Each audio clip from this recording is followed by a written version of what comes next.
Good morning రేఖ. Good morning అండి. ఏం చేస్తున్నావు? బ్రేక్ఫాస్ట్ బ్రేక్ఫాస్ట్గా ఆమ్లెట్ వేసేసాను వాడికి. మిల్క్ ఇది ఇది క్యారెట్ క్యారెట్. లంచ్ బాక్స్ మరి లంచ్ బాక్స్కి వెజ్ బిర్యానీ. వెజ్ బిర్యానీ తినబుద్ధి పొద్దున్న బాగుంది. వర్షం పడుతుంది కదా, అందుకనే వాడి కోసమే కొంచెం వేడిగా చేసాను. అంటే లంచ్ బాక్స్కే రండి, వర్షం వల్ల పడినప్పుడు కొంచెం బాగుంటుంది కదా నోటికి, మసాలాలు వేసి తగిలితేనే.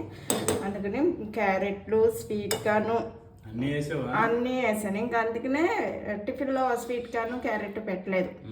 స్వీట్ కార్ను క్యారెట్ బంగాళాదుంప అన్నీ వేసి వెజ్ బిర్యానీ అయితే చేసాను. పులావ్, వెజ్ పులావ్. బిర్యానీ అని వచ్చేస్తుంది, బిర్యానీ అనకూడదు అంట. పులావ్ అన్నమాట. నాకు స్ట్రాంగ్ కాఫీ పెట్టేతో అయితే మీకు ఒక స్ట్రాంగ్ కాఫీయా, మీకు టిఫిన్ ఆమ్లెట్. మర్చిపోయిన వాళ్ళు మంగళవారం కదా, మీరు తినరు కదా మరి. సరే అవుతాయి. జావ కాస్తాను అన్నీ వేసి, మనకు కూడా స్వీట్ కార్న్ క్యారెట్ అన్నీ వేసి మంచి జావ కాస్తాను కదా.